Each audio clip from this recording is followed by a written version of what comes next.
Que bom que a gente está aqui reunido, né? Apesar do frio, apesar do jogo do Atlético, né? Vendo, o trânsito ficou insuportável. Não comigo, o pessoal chegou atrasado do consultório. Doutor, o trânsito está ruim. Falei, é o jogo que atrasa. Muito bem, mas é um prazer a gente estar aqui reunido na presença de Deus. Pensem sempre isso. Nós estamos aqui na presença dEle. Então, esse domingo, a igreja celebrou a festa de... Muito bem, Pedro e Paulo. Pedro e Paulo, quando eu fico pensando assim, que hoje a nossa fé veio do testemunho desses homens. Veio desses homens que tiveram um encontro com o Senhor. E nós, por isso a nossa igreja, ela é católica, ela é apostólica, porque ela veio dos apóstolos. A fé que eu professo é daqueles homens que testemunharam Jesus vivo, da experiência que eles tiveram com Jesus.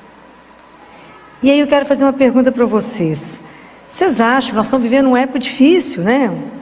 Está fácil não. Vocês acham que a igreja católica acaba um dia?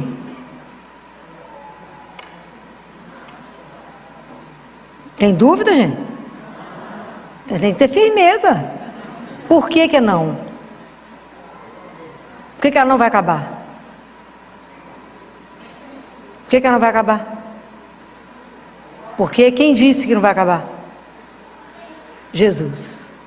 Aonde? Mateus 16. E ele fala, Mateus capítulo 16, versículo 18, ele fala: Tu és Pedro, e sobre essa pedra edificarei a minha igreja, e as portas do inferno nunca prevalecerão contra ela. Nossa Senhora disse naquele livro, Os Sacerdotes, os Filhos Prediletos de Maria: Satanás é incansável para poder tentar armar contra nós, mas Deus é mais incansável em nos proteger contra ele. Então a nossa segurança está em quem? Nele. Ok? Então isso nunca poderá balançar o seu coração. Por maiores problemas que a gente viver, guardem essa palavra: as portas do inferno nunca prevalecerão contra a igreja de Deus. Ok? Quem está na barca de Pedro ainda continua é Jesus, ele não foi embora. Então ele está conosco. E nós formamos esse corpo místico de Cristo que a gente ainda não tem dimensão do que isso significa. Mas por que eu hoje quis que a gente pensasse sobre Pedro e Paulo? Porque é a nossa história de conversão. Muitas vezes a gente chegou até Jesus porque alguém nos trouxe, porque alguém nos apresentou. Mas chega um momento da nossa maturidade da fé, que se a gente não tiver um encontro pessoal com Jesus, nós não vamos permanecer.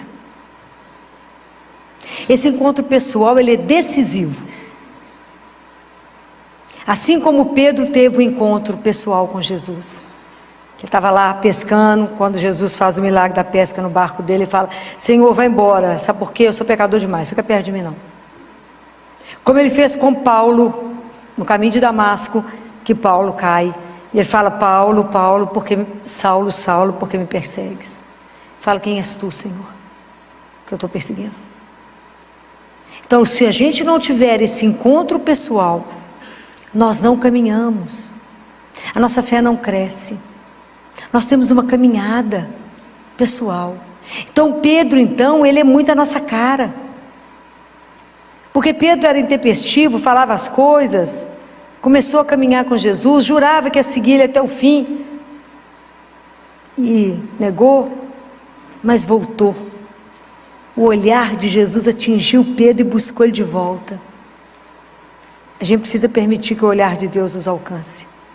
A gente não pode se esconder de Deus. A gente tem que deixar que Ele nos veja. Fala com Ele: estou aqui, ó, olha para mim. Eu falo com Ele todo dia de manhã: o senhor está olhando direitinho? Sou eu, está vendo? Viu a roupa que eu vesti hoje? Para o senhor não me perder. Porque se o senhor me perder, eu vou te trair hoje. Não me perca, para que eu não te traia, que eu não presto. Então fica de olho. Mantenha o olho em cima de mim para que eu não desvie do caminho. Porque sem a sua graça eu vou desviar. Então, aonde que a fé de Pedro é sustentada? Vocês lembram desse evangelho? Como é que a fé de Pedro se manteve? Lembra? Jesus falou em Lucas. O que Jesus falou para Pedro? Pedro, Pedro, Satanás te pediu. Falou, dá ele. Vou joeirar ele igual trigo. Vou fazer assim nele, ó. Lembra desse trecho?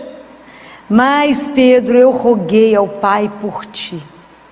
Então a fé de Pedro, ela é sustentada pela oração de Jesus. Mas eu orei ao Pai por ti, para que a sua confiança não desfaleça. E você depois confirma teus irmãos, você sustenta a turma. Isso é maravilhoso.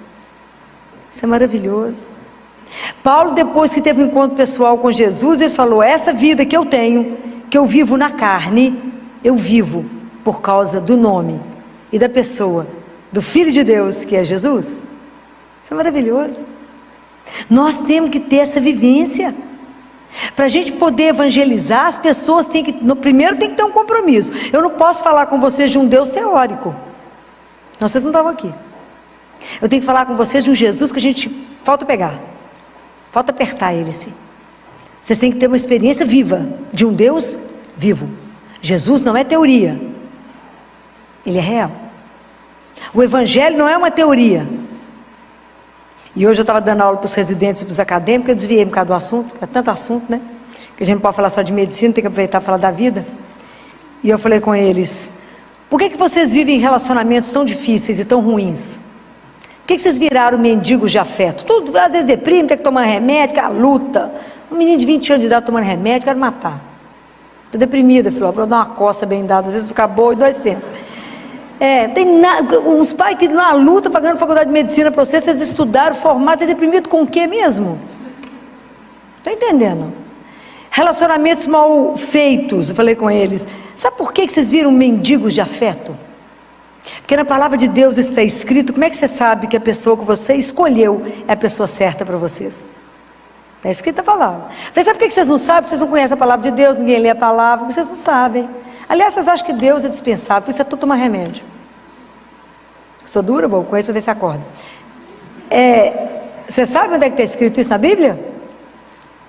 Todo mundo louco para encontrar um príncipe, né, gente? Aquela luta, né? Aquela luta. Os moços loucos para encontrar uma princesa, né? Aonde que está escrito na palavra de Deus que você reconhece que a pessoa é a certa para vocês?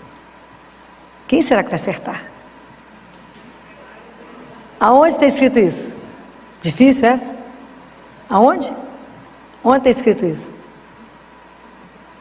Como é que eu sei que o marido que eu escolhi, que a minha namorada, que meu futuro marido, ele é a pessoa certa?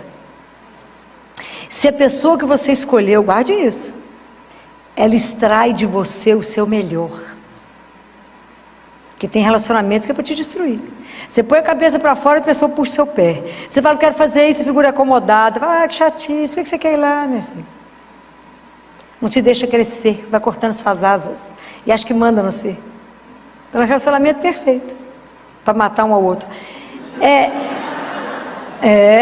verdade. Estou falando mentira? Estou não, porque a mulher no início vai aceitando, tadinho, mas ele é tão lindo. Jesus fala, fica com ele não, minha filha. Jesus, você não viu a covinha dele? Ele fala que eu estou vendo uma cova mais funda ali na frente.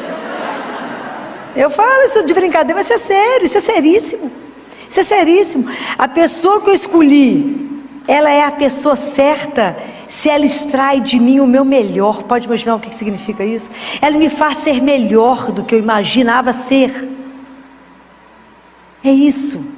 É isso que uma mãe e um pai faz quando vê um filho. Que ele não nasce perfeito, não nasce bom. Ela olha e fala, nada, esse menino é melhor do que imagina. Porque ela extrai o melhor. Então é aquele que me extrai. Está escrito em Cântico dos Cânticos. O meu amado é aquele que extrai de mim o meu melhor. Então por isso vocês avaliam os relacionamentos, como é que estão? Está tudo beleza? Continua. Se não, dá uma pensadinha. Pergunta para o chefe, se é mesmo.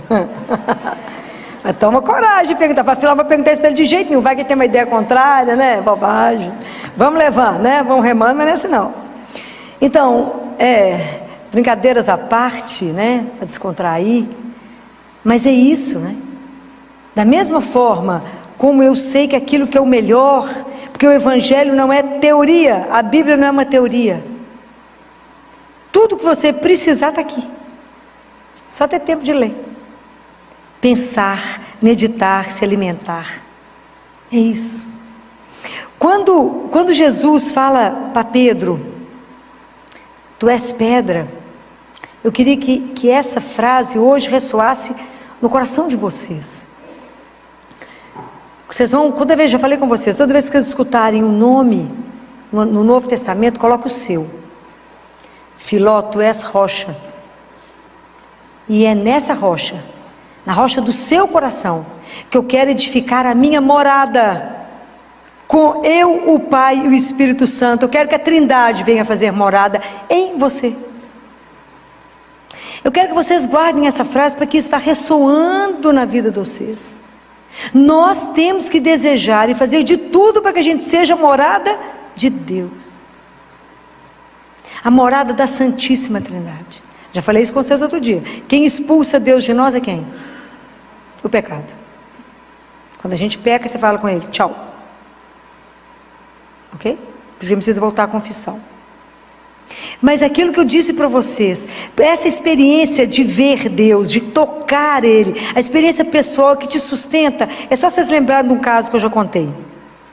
Lembra do cachorro correndo atrás da lebre? Quem lembra que eu já falei disso? Ninguém? Que bom, só porque é bom que a gente conta de novo, né? Já que ninguém lembra, né? Porque a nossa fé é assim: passa uma lebre, o cachorro sai correndo atrás, latindo, porque ele quer pegar a lebre. Aí alguns cachorros vão escutando, porque cachorro está latindo, vou correndo também. Escuta latir, vai correndo atrás. Aí vai correndo, porque tanto de cachorro atrás de uma lebre, todo mundo latindo. De repente um cachorro fala assim, mas para que nós estamos correndo? Atrás de quem nós estamos correndo? Não estou enxergando nada. Então só permanece aquele que vê a lebre. A nossa fé, nós só vamos manter no nosso caminho se os nossos olhos estiverem fixos em quem? Em Jesus. Se vocês perderem Ele de vista, a fé de vocês cai. Quando Pedro falou com ele, Jesus, deixa eu andar sobre a água, é o Senhor mesmo, deixa eu ir. Ele falou, vem meu filho, vem cá Pedro, firme. Pedro foi, enquanto ele olhava para Jesus, a hora que o vento bateu, o que ele fez? Afundou. Ele tirou o olho de Jesus, afundou. E é assim a gente na vida. Quando a vida bate, quando o vento sopra, se eu tirar os olhos dele, eu afogo, eu afundo. Então isso é uma experiência, para que eu possa viver uma experiência forte de Deus na minha vida, que vai ser decisivo, que eu viva uma vida de uma fé madura, e não uma fé que a onda bate eu vou, a onda vai eu volto, para que eu possa crescer na minha fé com Deus. Imagina até eu poder dizer igual Pedro disse, igual Paulo disse, não sou eu que vivo, é Deus que vive em mim. Essa vida aqui eu vivo por causa dele. Vocês imaginam? Tem um chão. Tem um chão. A fé, gente, ela é um caminho, não é um pódio, não, que eu subi e venci, não. É um caminho, porque nós somos nômades, nós somos peregrinos. Todo dia que a gente está vivendo, falta menos um para voltar para casa. Só que a gente não pensa nisso. Falta menos um. Então por isso que a gente tem que estar atento ao que Deus quer que eu faça agora, hoje. Porque para amar e servir eu só tenho agora. Por isso que fala, não fica preocupado com amanhã, não vive hoje intensamente aquilo que você precisa viver. Não fica sofrendo com o que não aconteceu. Vive hoje, numa confiança incondicional naquele que te ama. Te ama sem igual. Mas essa experiência é a nossa experiência da nossa conversão, porque a nossa conversão ela é diária. Mas para que eu possa ir para o mundo anunciar Jesus, eu tenho que experimentar esse Deus. Eu posso confiar nele de uma forma incondicional. Se vocês não experimentarem, vocês não convencem ninguém. Aí São Paulo, na carta dele de domingo, que foi na segunda carta de São Paulo a Timóteo, no capítulo 4, no versículo 6, ele fala assim: combati o bom combate, terminei a minha carreira, guardei a fé. Eu fico pensando, fico com uma inveja louca, quando eu penso que será que no final, quando eu estiver encerrando a minha vida aqui, vou poder repetir a mesma coisa que ele? Porque a nossa vida espiritual é um combate. A nossa vida aqui, ela é um combate, o dia inteirinho. Hoje o dia inteiro vocês combateram. A gente às vezes não tem a dimensão, porque a partir do momento que eu assumo Jesus na minha vida, a minha vida ela vai passar por uma transformação, ok? Porque dentro de mim existe uma coisa que chama ego. E eu quero um tanto de coisa, eu sou igual um menino de 3 anos, né? Mas eu quero, até eu pegar a minha vontade, colocá-la diante de Deus e falar com Ele, faça não aquilo que eu quero, mas aquilo que o Senhor sabe, que é o melhor. Isso é um chão. Isso é um chão, porque isso não acontece num passe de mágica. Por que a gente não consegue se entregar? Porque a gente não confia. Por que a gente não confia? Porque a gente não conhece. Por que a gente não conhece? Porque a gente não tem vida de oração. Não temos disciplina. Então a gente está sempre voltando ao mesmo ponto, porque falta uma coisa única, chama disciplina. Para ter disciplina eu preciso de quê? Da graça de Deus. Para ter a graça de Deus eu preciso de quê? De pedir. A gente tem que ter humildade. Nossa fé tem que ser humilde. A gente tem que entender que a gente não é nada, e que a gente não vale nada, mas que eu posso, com a minha miséria, colaborar com Ele, para que a palavra chegue até vocês. Porque quem age em nós é quem? É Deus. Se vocês acham que sou eu, estou enganado. Ok? Então é isso. É Deus que faz tudo em nós. É nele que a gente é, que a gente move, que a gente existe, é em Deus nosso Senhor. Então até tomar consciência da dignidade que nos foi dada de sermos filhos de Deus, de como é que eu vivo a vida nessa verdade, de como é que eu vivo a vida a partir dessa consciência de que eu sou filha amada, que Ele me resgatou, que as almas não são do Papa, nem do Pedro, nem de Paulo, mas são dele. Jesus pagou um preço imenso por cada um de nós, na cruz. O sangue dele foi derramado para que cada um de nós tivesse direito ao céu. Por isso a gente caminha aqui sem medo da vida e sem medo da morte. O cristão não pode ter medo da morte, pois a morte é a porta que me abre para voltar para casa, para poder olhar para aquela coisa maravilhosa, para Ele tirar o véu e nos mostrar o Pai. Pode imaginar o que vai ser? Isso é uma coisa surreal. A gente não tem dimensão para que fomos feitos para uma vida que é eterna, que nós não sabemos, que é a beleza daquilo que Ele reserva para os filhos dele. A gente não tem dimensão. É maravilhoso. Aliás, é melhor ele nem deixar ninguém saber, né? Porque o negócio deve ser tão escandaloso que a gente vai querer ir embora. Já falei com vocês que São Bento, depois que teve a experiência de ir, voltou meio aéreo. Eu ia voltar completamente louca. Diz que ele estava meio sempre aéreo, andando aqui, mas voado. Claro, devia ter com a cabeça lá. Com tudo que ele viu, não falou nada, né? Porque é homem, né? Que se tivesse mandado uma mulherzinha, já sabia tudo. Já falei, já fiz essa queixa. Eu falei, se o senhor tivesse levado uma mulherzinha, já sabia todos os detalhes do céu. Já tinha contado tudo aqui embaixo.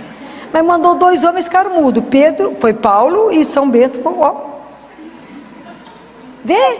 Você pergunta para o menino quando chega da escola, o que aconteceu lá hoje? Nada. Fala, não pode. Como é que seu pai está pagando uma escola cara, você não fez nada lá hoje? Pergunta para a menina o que aconteceu na escola. Até a cor do batom da professora você sabe. Deus é que não sabe do detalhe. Levou os homens, não levou as mulheres. Que a gente ia saber todos os detalhes, os últimos modelitos do céu, tudo a gente ia saber, mas é que não sabemos nada. Deixa a gente só na curiosidade. Então quando eu penso isso, que quando Deus me coloca na minha profissão, você na sua, seja naquilo que Deus te colocou, nós temos que ter o compromisso cristão. Então cada um de nós tem que ser o melhor profissional que alguém pode encontrar. Eu faço o bolo, o seu bolo tem que ser o melhor bolo do mundo. Eu tenho que pôr todo o amor ali. Eu tenho que fazer aquilo que Ele me deu para fazer com o melhor. Qual que é a marca do cristão? Que eu vou continuar insistindo com vocês. Tem 2 coisas que as pessoas têm que olhar para nós, e sem a gente abrir a boca, elas têm que reconhecer que a gente pertence a Deus. Alegria. Cristão triste ninguém merece, né, gente? Não está com Deus, está com outra coisa. E a outra? Qual a outra marca que nós carregamos?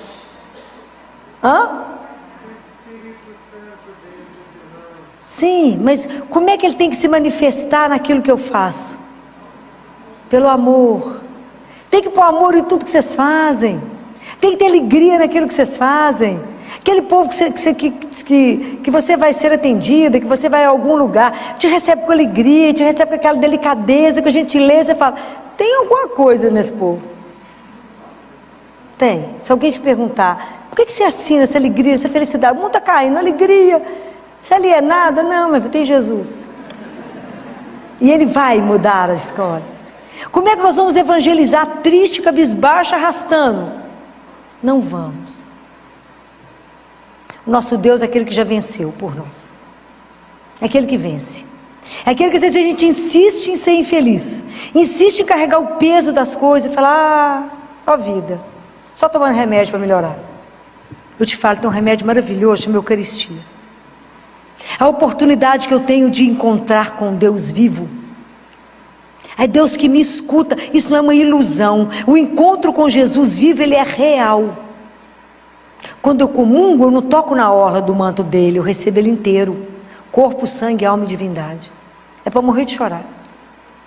Tem alguma coisa te entristecendo? Vá no Santíssimo. Tem alguma coisa te alegrando? Vá no Santíssimo.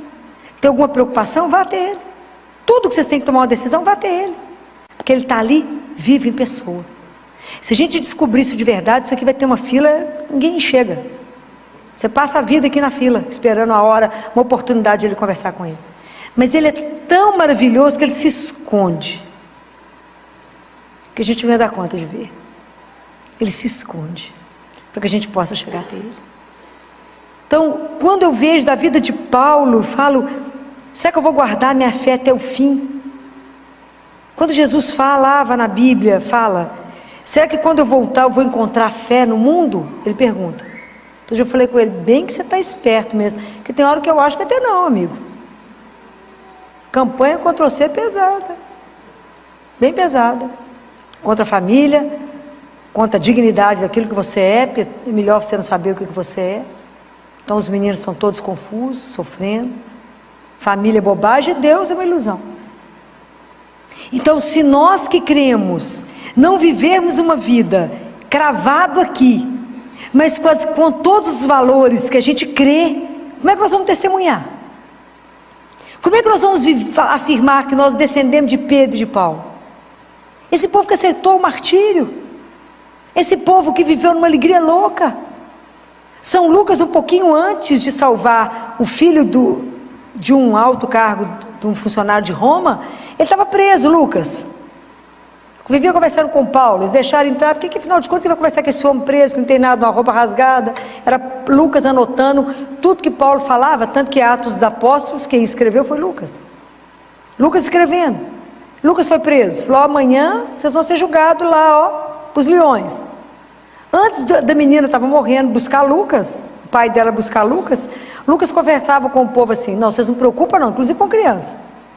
Na hora que eles nos julgarem nos leões, vai doer um pouquinho, só no primeiro momento, só um pouquinho, só na primeira dentada, mas depois vai ser uma festa, nós vamos voltar para casa. Era assim que esse povo carregava o martírio, eles entravam na arena cantando, mas porque tinham feito a experiência de um Deus vivo.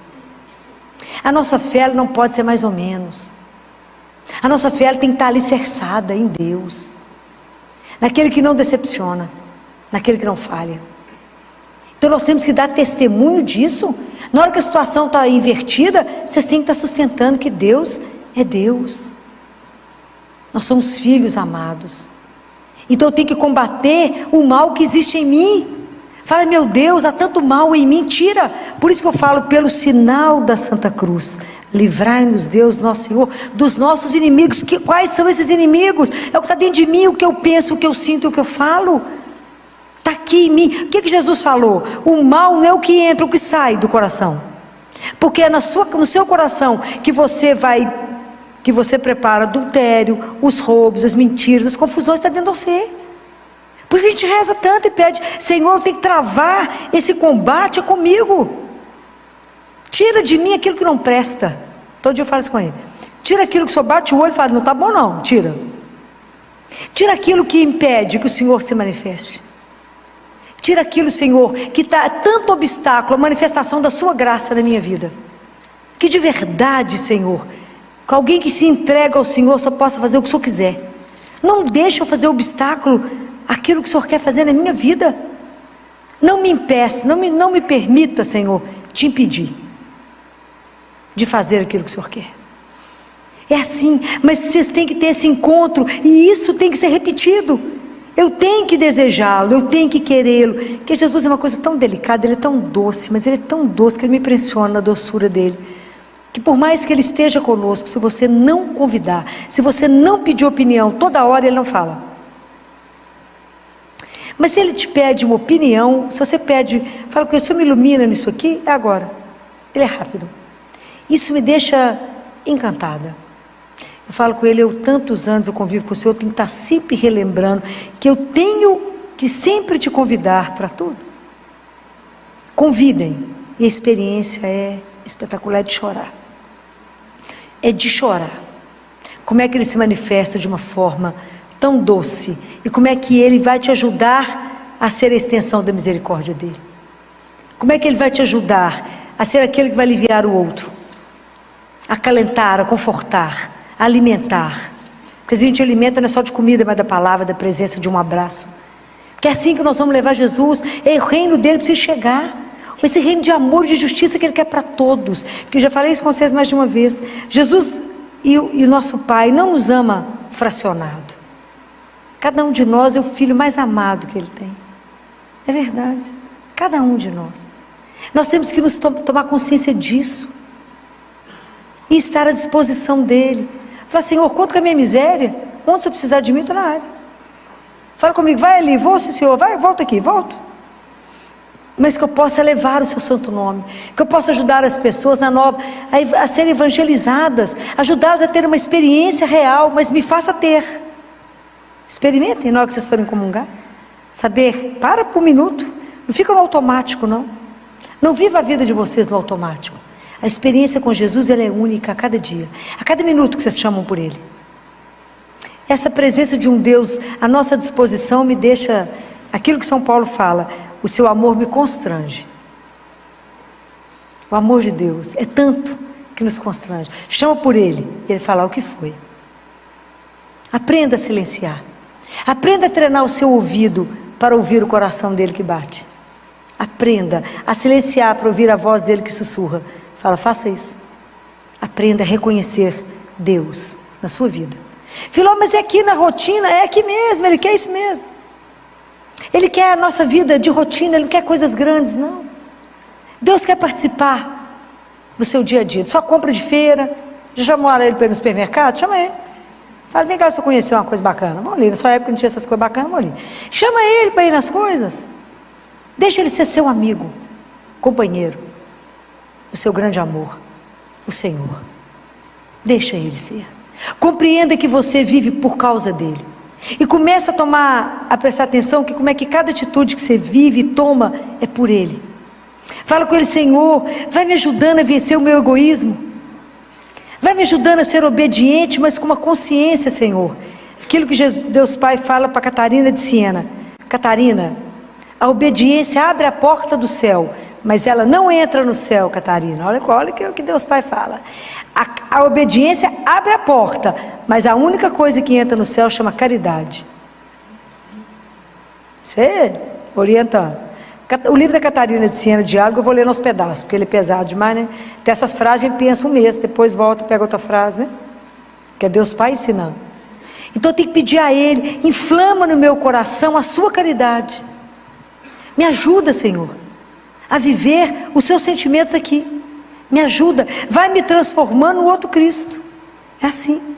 Para isso eu nasci, para vos amar e vos servir. Quem que foi a pessoa por excelência que amou Jesus e o serviu? Quem foi por excelência que amou e serviu Jesus? Quem por excelência? Maria. Existiu alguém que amou ele mais? E o serviu com toda a vida e todo o coração? Existiu alguém que sofreu mais com ele do que ela? Ninguém. Ninguém. Imagina quando ela recebeu o convite do anjo. Ela era uma menina profunda conhecedora da palavra, porque ela foi criada no templo. Ela foi orientada pelos sacerdotes. Vocês sabem a história da escolha de José, não sabem? Todo mundo sabe? Não? Não sabem? A gente fica achando que São José era um velhinho, né? Ele era um espetáculo, gente. Você acha que Deus vai escolher trem mal acabado, gente? Presta atenção. Vocês podem imaginar a beleza de Maria? Deve ser uma coisa louca. São José também fica atrás, não. Devia ser aquele espetáculo, né? Eu falo com essa adolescente, Titi Filó, os meninos da minha sala é tudo feio. Falei, porque por enquanto é um frango desossado, né? Porque é adolescente. Mas anota o nome que vai virar um galo espetacular. Anota o nome, entendeu? Vai anotando o endereço, fica de olho, porque esse negócio vai virar um galo. Por enquanto é um frango desossado, né? Mas é linda a história, né? Nossa Senhora foi criada no templo a partir de 3 aninhos de idade. Ela foi levada no templo. Então por isso Nossa Senhora conhecia tudo da palavra. Veja o Magnífica que ela canta. Ela conhecia tudo. Quando ela foi chegando à adolescência, os sacerdotes reuniram, entraram em oração e sabiam que ela precisava se casar. Nossa Senhora ficou triste, porque ela, na alma dela, ela já era consagrada a Deus. Ela queria pertencer ao Pai, consagrada. Era uma virgem consagrada, ela queria ser consagrada a Ele.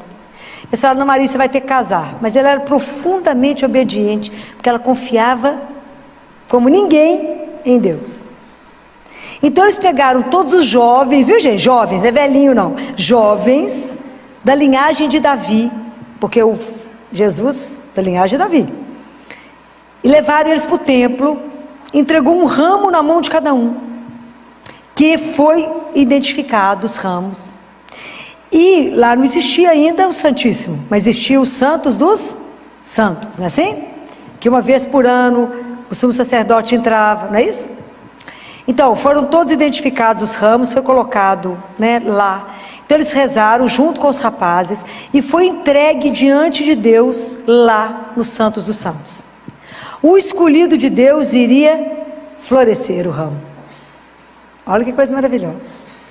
Colocaram lá, ficaram de cá em oração, foram lá buscar os ramos, nenhum floresceu. Então, nenhum, esse é o escolhido. Foram rezar. É igualzinho a gente faz, né? Foram rezar de novo. Falaram, Senhor, o que nós não vimos?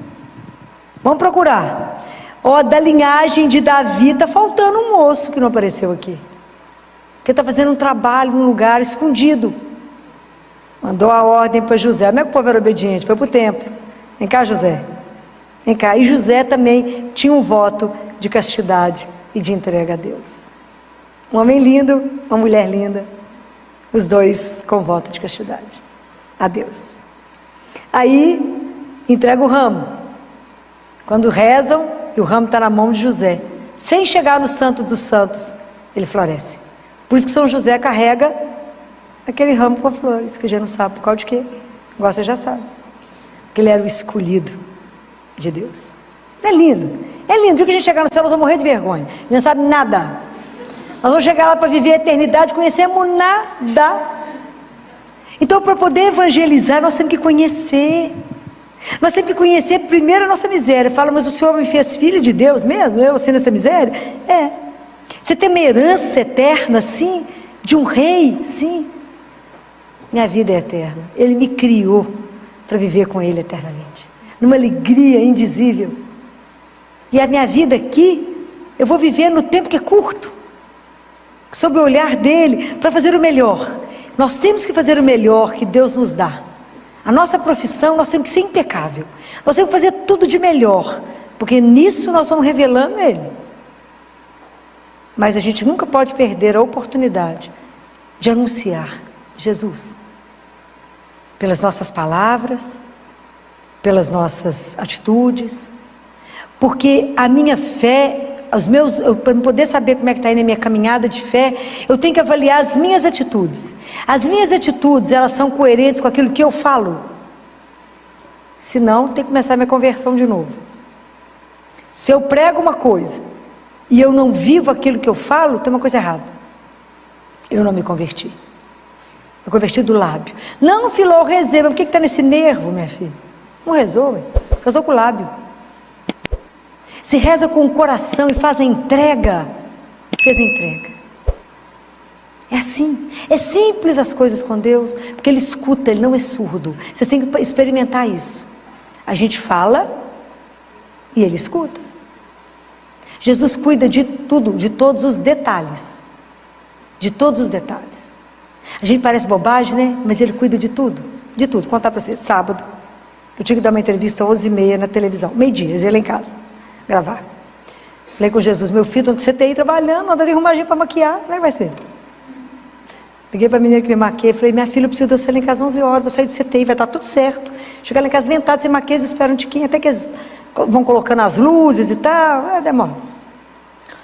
Então dá tempo de você acabar de maquiar. Aí manda mensagem: Filó, minha filha, posso não? Tem cliente 11h30. Falei com Jesus: o que nós vamos fazer? Ah, vão sem nada mesmo, né? O que vai fazer? Vai dar tempo não, como é que eu vou arrumar alguém que vai vir aqui em casa me maquiar? Falei: o senhor resolve, né? Afinal de contas o assunto é o senhor mesmo, resolve. Se eu vou parecer muito mal acabado, você vai dar para dar uma melhorada, né, meu filho? O senhor resolve. Passa um pouco mais tarde, liga a maquiadora: Filó, você acredita que do nada a pessoa que eu ia maquiar às 11h30 me ligou e falou: você não pode trocar comigo para 9h30, não? Falei: do nada? Isso para mim tem outro nome. É esses detalhes que eu falo com vocês. Você fala: não sei por que ela trocou. Eu falei: eu sei. Eu sei por que trocou. São esses detalhes, são esses cuidados. Que quando você coloca lá, Filó, mas é isso, até isso você coloca? Tudo coloco. Todos os detalhes. Nós dividimos, né? A vida é parceria. Tudo é dividido. O dia que vocês aprenderem a viver isso, fica mais fácil, fica mais leve. Vocês verão que Ele de verdade, Ele cuida de cada detalhe que você fala. Não é possível que Ele prestou atenção nisso. Prestou. Por quê? Já falei com vocês. Por quê? Porque Ele te ama. É por causa do amor. É o amor que faz Ele agir dessa forma em prol de você. É o amor que faz Deus te preceder em cada coisa, em cada reunião que você vai, em cada coisa difícil que você vai fazer. Fala: eu estou com medo. Fala: não preocupa não, Ele já está lá, à sua espera. E já melhorou a história. Pode ir, sem medo, porque você contou com Ele, porque você confia nele. Ele fala: eu não deixo um filho meu ser decepcionado. Por quê? Porque Ele não pode, por causa do amor. Há o dia que a gente acreditar. Há o dia que a gente viver como filho dele, na alegria de acordar a cada dia com decisão, de pular da cama e falar: a seu dispor, para isso levantei. Para quê? Para vos amar. Então só me leva do jeito que você quiser hoje. O que vai acontecer? Não importa, o Senhor já viu. O que me acontecer, eu sei que é para o meu bem. Por quê? Porque eu confio no seu amor por mim. Essa é a beleza da gente poder viver o que esses homens levaram à vida. Esses homens não importaram de ser crucificados de cabeça para baixo. Paulo falou: vou cortar sua cabeça. Ele falou: tranquilo, vai cortar. E o que ele fala com esse romano que cuidava dele, era um alto posto, ele estava preso. E o cara fala com ele: você não vai me convencer? Ele fala: mas eu não tenho essa pretensão de convencê-lo. Existirá um momento que Ele vai te olhar nos olhos. Nesse momento você cairá, quando Ele te olhar no fundo dos seus olhos.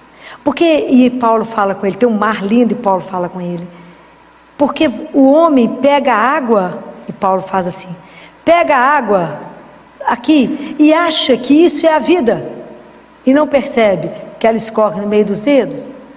O que eu estou te falando não é desse punhado de água que você pega e que escorre, não. Eu estou te falando do mar inteiro, meu filho.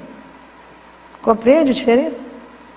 Então, quando eu estou falando para vocês de Deus, é de algo eterno e onipotente, onipresente, de um tamanho sem igual. Não se feche no ateliê da sua vida, não. Se solte e fala: sou seu. Deixa eu subir nas suas asas, Senhor, e me carrega. Me ajuda a vencer o combate de cada dia, para que eu chegue no final e fale: eu vivi a minha fé, eu combati o bom combate, eu permiti que eu diminuísse e que Ele crescesse em mim, como o Batista falou. Eu quero, Senhor, por cada vez que eu quero me converter, tem uma mortificação pessoal. Eu vou morrendo aos poucos para que somente o Senhor reine em mim. É esse o processo. Nosso processo de conversão é um processo de uma vida. Até no momento da nossa morte nós vamos estar nos convertendo.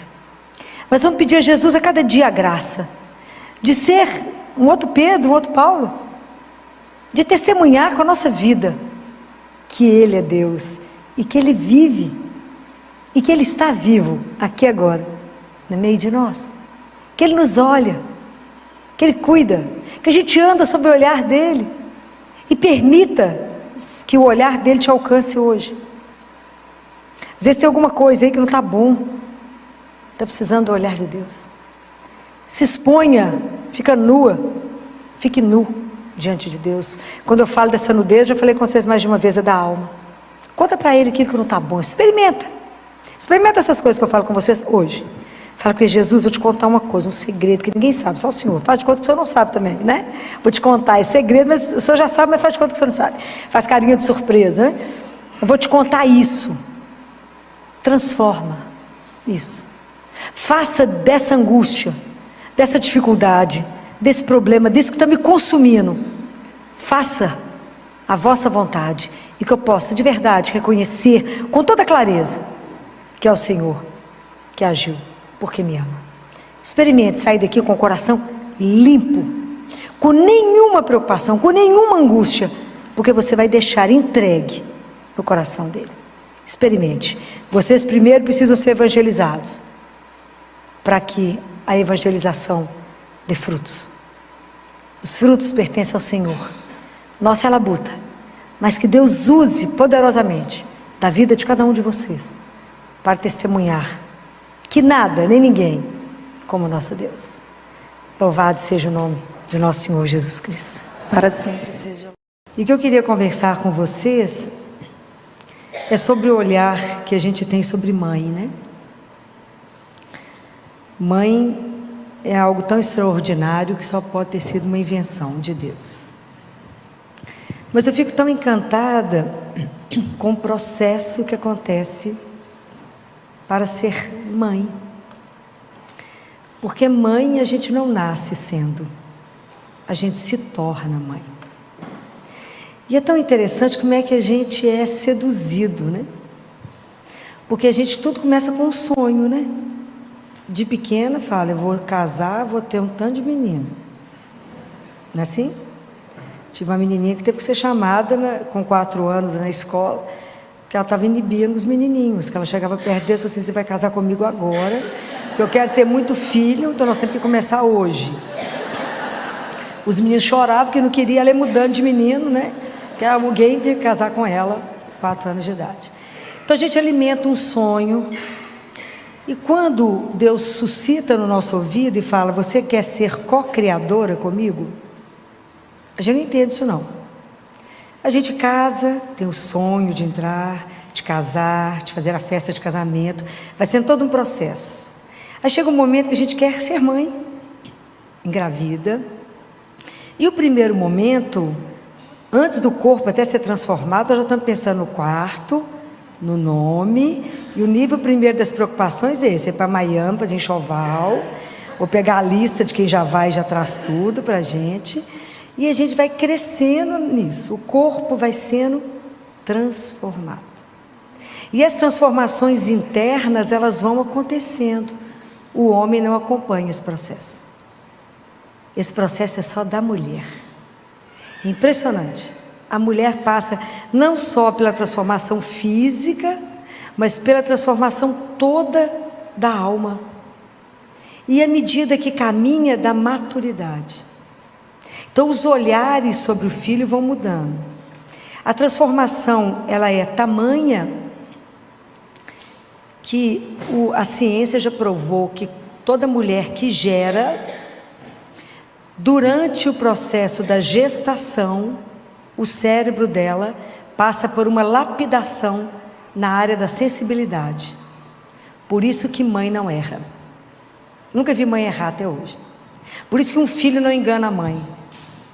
Por isso que a mãe sabe o passo do filho e sabe o que aconteceu com o filho. O filho pode negar, falar, não aconteceu nada. A mãe sabe que é mentira. Deus fala com a mãe. É uma coisa das mais impressionantes que eu acompanho. Então a mãe sabe. Então esse processo o homem não tem, mas a mãe tem. A mãe sabe que está acontecendo alguma coisa com o filho. A coisa é tão diferente que as coisas a gente observa. A mãe fala assim: doutor, eu trouxe esse menino porque ele está tossindo tanto, coitado, que ele não está conseguindo dormir. O pai fala: eu trouxe esse menino porque ele está tossindo tanto que não está me deixando dormir. É completamente diferente até as falas. É completamente diferente. Então, como é que o processo na mulher, ela vai deixando, porque depois que você tem filho, o filho vira o espelho para você e fala assim: é você, ó.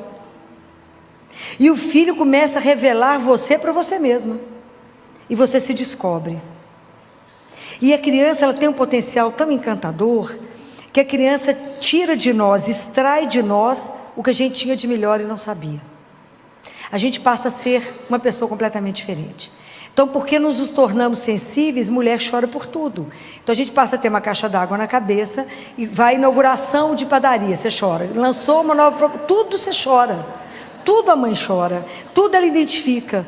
Mas ao mesmo tempo que a mulher é isso, essa mulher se torna uma leoa, né? Ela se torna uma leoa. Ela defende aquela cria como ninguém. Você pode pegar o seu filho, ver todos os defeitos, brigar com ele, mas se alguém na rua falar aqueles mesmos defeitos, você mata. Dentro de casa você põe no lugar, mas a rua não pode falar do seu filho. Então é tão interessante o que eu vou observando, como é que a menina que sonhou um dia ser mãe, ela vai se transformando naquela que se torna a guardiã do filho. Ela dá vida pelo filho, ela faz tudo pelo filho, ela se consome pelo filho, ela envelhece, ela se dá inteiramente e nem percebe, porque ela passa a noite do lado do menino com febre. Quando o menino melhora a febre, ela vira outra. Então, esses dias eu estava mexendo com a mãe, que ela chegou abatida, e eu olhei para o menino e falei: ele está de pneumonia. Fizemos o raio-x, era pneumonia. A mãe estava morta, querendo saber onde é que estava a culpa, né, de colocar do pneumonia dentro do menino. Aí, segunda-feira, o menino voltou curado. A mãe falava tanto que ela não parava de falar em um minuto. Falei: já curou, né? Sem examinar, porque do jeito que você está falando, já está arrumado, o menino só pode ter sarado. Aí a gente descobre que a gente é feliz dependente. E a mãe só consegue ser feliz se o filho está bem. Se o filho não está bem, a mãe está um caco. E claro que se sentir o primeiro culpado, porque aconteceu alguma coisa com o menino, né? Então, esse processo de se tornar mãe é algo que a gente percebe e que vocês vão tomando dimensão do tanto que vocês estão sendo transformadas em algo muito melhor. Muito melhor. A gente se torna uma pessoa tão melhor depois que você vira mãe. Depois que vira avó, a gente fica melhor dobrado, né? Então é tão interessante acompanhar que à medida que o menino cresce, a menina que vira uma moça, que vira uma mulher, ela desabrocha como ser. É um ser diferente. A mãe é completamente diferente. Então, na questão de vigiar tudo, de olhar tudo, de dar conta de tudo, de entender o filho, ela entende que existe um outro processo dentro dela, porque depois que nasceu o menino, ela tem que entender que ela precisa de ser mulher, depois de ser mãe. Esse é um outro processo que acontece dentro das mães, que precisa ser visto com cuidado, olhado, que senão o casamento acaba igual a abelha. Depois tem um menino, mata o zangão, fala: não preciso de você, quero só meu filho. E esse é um perigo, e nós sabemos que é um perigo. O grande desafio de ser mãe, de ser esposa, de ser profissional, e de se descobrir no meio disso tudo com a sua identidade. Porque a mulher vai se perdendo no meio de tantas funções, e de repente ela não sabe nem quem ela é mais. E isso a gente percebe quando a gente puxa a mãe de volta, fala: mas você é tal pessoa. Porque a gente se esquece. No meio disso tudo, o amor te consome de uma tal forma que você só se doa e não percebe. Então, entre tantas funções da mãe, e quando o padre chamou para esse café, que era um carinho com vocês, é de vocês nesse momento poder se posicionar diante de vocês mesmas, porque a rotina tira a beleza daquilo que a gente vive, e a gente acha que é aquilo mesmo. Para mim, a maior missão concedida, solicitada a uma pessoa é: cria para mim esse menino, educa, Faça dessa criança que chegou para você esse manual de instrução, um homem e uma mulher que o mundo vai admirar. Você fala, eu não dou conta dessa missão. Mas é interessante que no primeiro momento, a preocupação da gente é o menino, é ter leite. É dar o peito, é ver o menino crescer, e é ver o menino bater todos os marcos do desenvolvimento. Né? E é claro que nós, como mãe, achamos que o nosso filho é o mais inteligente, mais esperto, o melhor. Doutor, ele já faz isso, claro que todos fazem isso naquela época. Né? Mas o menino dela é sempre mais bonito, mais inteligente, a gente deixa, porque isso faz parte do ser mãe, faz parte.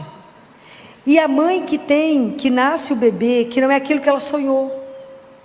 A mãe que tem um filho com uma síndrome, ou a mãe que nasce o filho prematuro, ela sonhou com aquele menino corado de 9 meses, de 4 quilos, nasce um menino de 600 gramas. Então aquela mulher que passa pelo processo da perda do bebê que ela sonhou, para assumir e amar o filho que chegou. Isso é um processo, porque tem que morrer um, aí morre a mãe e aquele menino, e nasce uma mulher como ninguém, porque ela passa a dominar o assunto mais que é médico, ela sabe mais da doença do menino que qualquer doutor no assunto, porque ela estuda, ela investe, e uma das coisas mais lindas, ela não abandona, o filho é dela. Os homens, em mais de 40% vão embora, porque o defeito é sempre da mulher, né? A família dele é sempre perfeita, é na sua família que tem esses negócios, na minha não tem nada não, isso a gente escuta todos os dias. Mas eu nunca vi mãe abandonar filho, e é uma coisa tão impressionante isso, porque o amor de mãe é algo tão, que mais me lembra amor de Deus, que mãe é para ser estudado. O Padre Joãozinho falava que, fala, né, ele está vivo, que cuspe de mãe tem que ser estudado, porque o menino machuca, chega gemendo, chorando, a mãe beija o machucado, o menino sai pulando, então tem algo naquele cuspe que só Deus entende, mas isso tudo chama amor, né? Que é a capacidade da mãe da superação. Mãe não conhece não, mãe não conhece impossível, mãe muda a história dos filhos. Todas as grandes modificações dentro da medicina, da história, foram feitas pelas mulheres, pelas mães. A vacina tríplice e a celular só existe porque as mães foram para a rua em Londres e falaram, não vacinaremos os nossos filhos, porque essa vacina da crise convulsiva é a vacina que tem no SUS. O SUS só dá a vacina celular quando o bebê nasce e tem crise convulsiva. As mães fizeram uma marcha e falaram, não vacinamos. Aí os meninos começaram a ter a coqueluche, começaram a ter as doenças pertinentes à vacina. Aí o reino reuniu e falou, busca os cientistas, que eles têm que descobrir alguma coisa, porque ninguém passa por essas mulheres. Ninguém passa por elas. Elas falaram que não vão dar isso para os filhos, e elas não darão. E não dão, quem faz isso com a mãe? Mata a mãe, mas não faz. E aí foi criada a vacina tríplice celular, que hoje vocês pagam, os meninos não têm efeito colateral, mas isso foi a marcha das mães. Poucas pessoas sabem disso, mas isso é uma realidade. Então a grande transformação é a mãe. A mãe é aquela que eu falo com os residentes, aprenda a escutar que você não vai errar diagnóstico.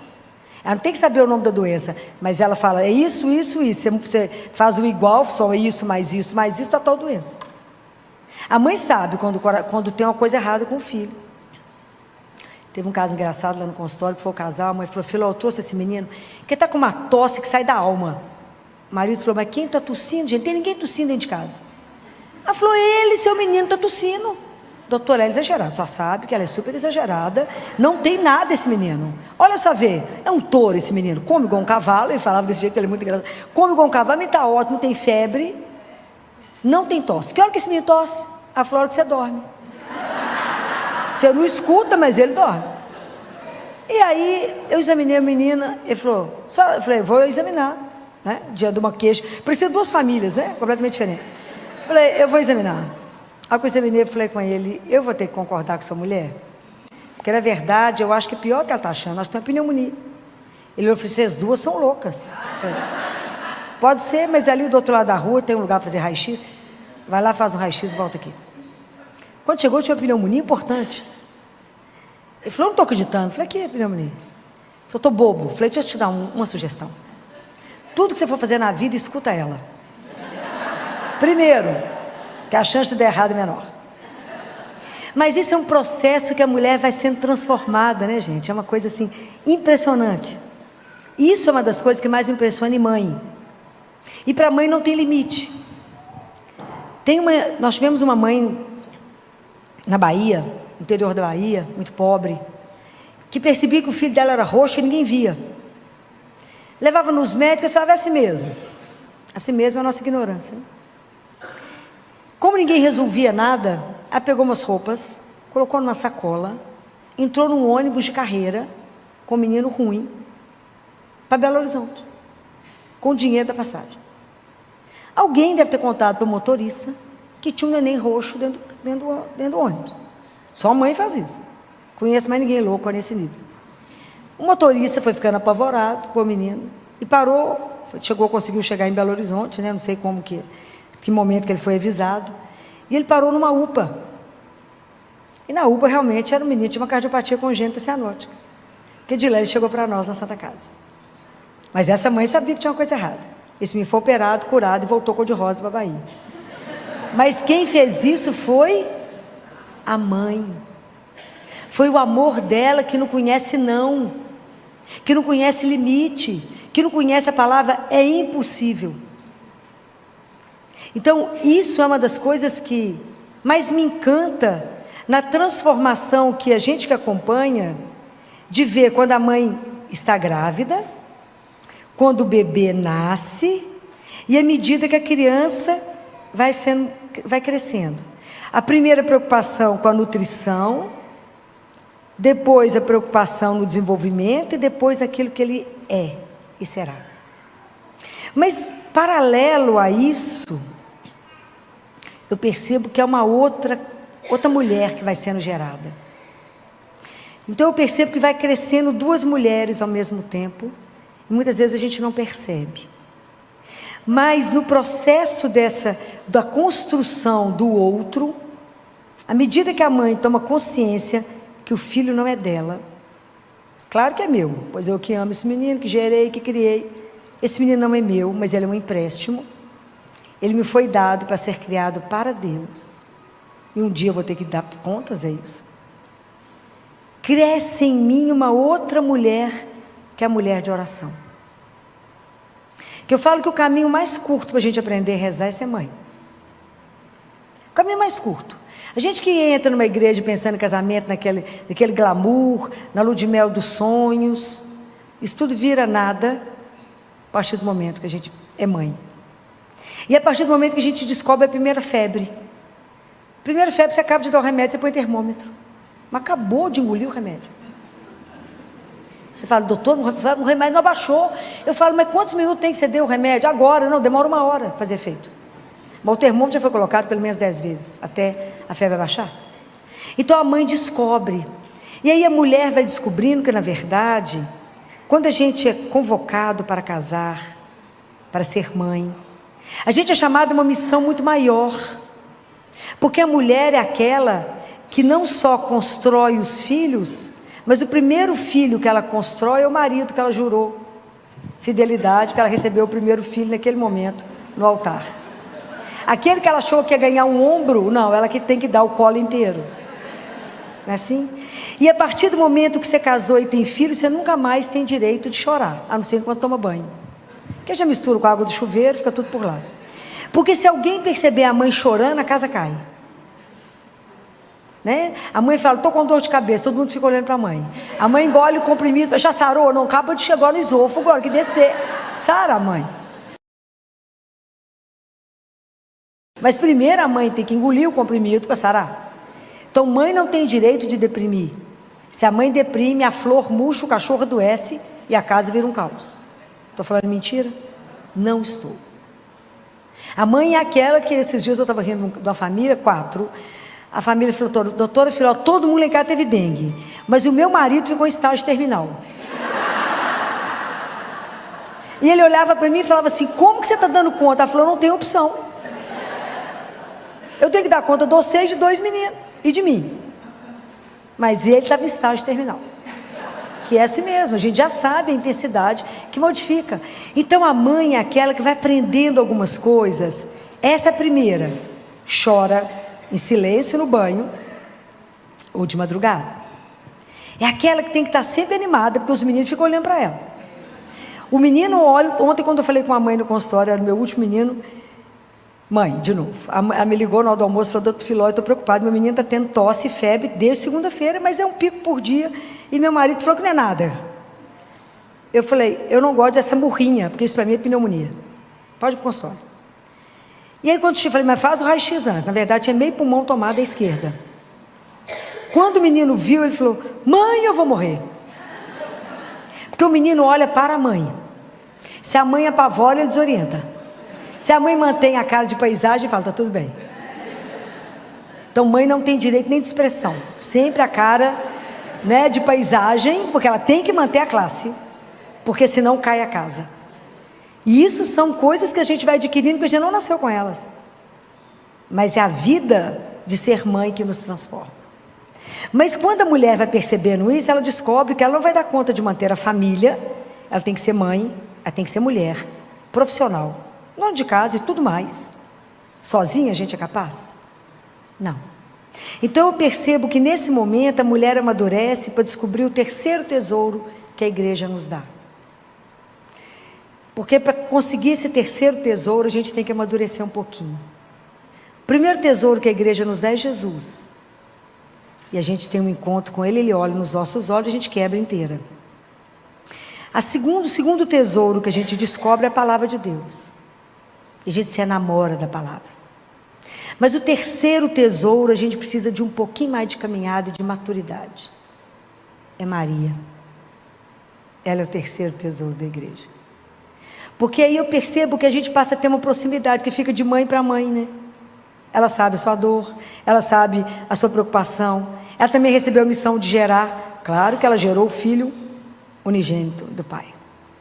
Mas o nosso também é filho. E também uma missão foi confiada. Claro que a proporção é devida, mas não deixa de ser uma grande missão. É criar os filhos de Deus. Então eu posso falar com ela, porque eu falo com ela o que o filho fala comigo. Como é que o menino fala com vocês? Mãe, pede o pai para mim. Não é assim? Por ela ali está morrendo de mãe, não é verdade? Porque o pai às vezes é mais durão, mais difícil. O menino fala: mãe, pede o pai para mim, que é negócio. Não fala nem o que é, porque a mãe já sabe. Da mesma forma a gente chega diante de Nossa Senhora e fala: mãe, pede o pai para mim. A senhora é o caminho mais curto, só está do lado dele, fala no ouvido dele: pede o pai para mim. Como é que Deus pode resistir a uma de vocês como mãe de joelho? Não resiste. Por isso que a oração de mãe é uma coisa tão impressionante. Que Deus fez com Mônica, o São Agostinho não foi só convertido, ele foi bispo e doutor da igreja. Porque Deus, quando pega, ele pega de jeito. Então como é que Deus nega o pedido de uma mulher? Não nega. Mas a mãe com poder de oração, ela santifica a casa. O marido não resta importância não, daqui a pouco ele está de joelho pior do que eu sei. Por causa de quê? Por causa da mulher. Então é tão impressionante o poder que a mãe tem no silêncio. Quando a casa está naquela confusão, todo mundo se matando, o que a gente aprende quando olha para Nossa Senhora? Nossa Senhora do silêncio, né? Cala. Espera. A mulher vai tendo sabedoria de compreender, de naquele momento não entrar em crise, naquele momento não tomar partido, de calar, de observar, de pedir sabedoria naquele segundo que te resta para não matar ninguém. Quando os meus clientes, por isso tem que ter ela na janela, doutora, para já não mandar alguém pela janela. Não é para os meninos caírem. Então, quando a gente vai percebendo isso, né, e vai entendendo a missão que é confiada na mão de uma mulher. A mulher, se ela fica viúva, ela mantém a casa, cria os filhos e põe todo mundo de pé. A família que quebra, a mulher com trabalho manual levanta a família. Quantos casos vocês conhecem? A Fanny é uma delas. Loja maravilhosa de chocolate, Fanny colocou a família de pé, começando a fazer chocolate dentro da casa dela, quando o marido perdeu o emprego. Onde era a garagem, virou a fábrica que eu acompanhei o negócio desde o início. Ele nunca mais conseguiu emprego, depois trabalhou com ela e virou a fábrica que virou. Mas quem que fez? Fazendo chocolate dentro de casa. A mulher tem essa capacidade, o homem não tem. Então são tantas coisas que eu observo que a mulher, porque Nossa Senhora quando criou Jesus, ela não recebeu o manual de instrução, não tiveram cartão de débito nem de crédito, nem teve legião de anjo ajudando. Lavou, passou, cozinhou, cuidou desse menino, que era quem é. Então, quando a gente recebe essa missão, entende, como é que eu vou dar conta? Se eu tenho 1, 2, 3 ou 4 filhos, cada um é de um jeito, os dedos da mão não são iguais. Eu não consigo educar do mesmo jeito, eu não falo com um igual eu falo com o outro. Eles são diferentes. Mas como é que a mãe dá conta de perceber o momento que é o marido que vira um filho que precisa de colo, que eu preciso pôr o marido de pé? E porque a última que a gente olha é a gente. Depois que tua casa dormiu, a mãe lembra, olha, eu existo. Né? Eu existo. Né? Eu posso pensar. Né? Eu posso descansar. Eu nem sei se ela está aqui, uma cliente minha, que um dia de tarde, devia ser umas 8 da noite, 7 e pouco da noite, eu trabalhando, lá no consultório, eu atendi o telefonema dela, porque ela não liga fácil. Quando eu atendi o telefone, ela gritou do outro lado da linha, doutora Filó, matei meus meninos. Você imagina o susto de quem está do outro lado da linha. Eu falei, como é que é? Você fez o quê? Os meninos dela realmente, a gente fica em alerta quando eles chegam, que eles são muito levados. Pensa em menino levado, eles são o dobro, vocês não têm noção. E aí ela falou, eu falei, o que aconteceu? Ela falou, estou tão cansada, eu entendo, estou tão cansada, que eles estavam pintando tanto que eu dei melatonina para os dois na dose que eu tomo. E eles tomando banho, caiu a cabeça. Falei, foi só isso? Falei, menina, que olha. E o marido viajou e ela chorava, ela sabia chorar. Eu disparei a rir, eu falei com ela, pensa na noite de glória, é essa. Marido viajando, menino vai dormir até o dia, até lá pelas 8 da manhã. Te pega um vinho da melhor qualidade, toma um banho, vai assistir o que você quiser, ou a música que você vai escutar. Essa noite é sua. E aproveita que é só essa, porque não vai ter outra chance não. Você não matou os meninos, eles vão dormir e a mãe vai descansar. Né? Você imagina, depois que o pediatra recuperou o SUS, pregava, né? Não é brincadeira, a mãe tem direito de respirar e falar, vou descansar, né? Porque não é brincadeira. Mãe é igual, mãe é sempre alerta, né? A coitada da mãe está sempre alerta, porque se ela cochilar, o menino faz arte. Se cochilar, alguma coisa sai errada. Mas é esse processo que eu percebo, né? Assim, mãe é uma coisa que me encanta tanto, porque eu vou vendo essas duas transformações acontecendo: a física, a emocional e a espiritual.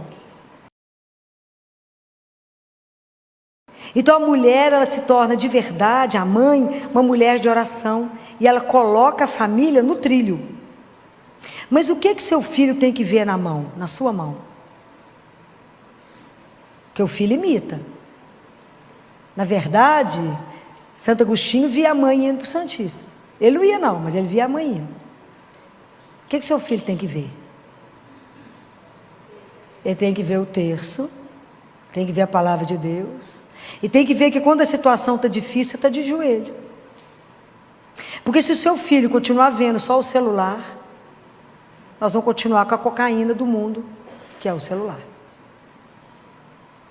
Então nós precisamos de acordar para o que nós estamos mostrando. Não tenha dúvida, seu filho, sua filha vai te imitar, por mais que ele ache em um determinado momento que você está ultrapassada, antiquada, errada, vai repetir tudo que você fez. Pode ter certeza disso.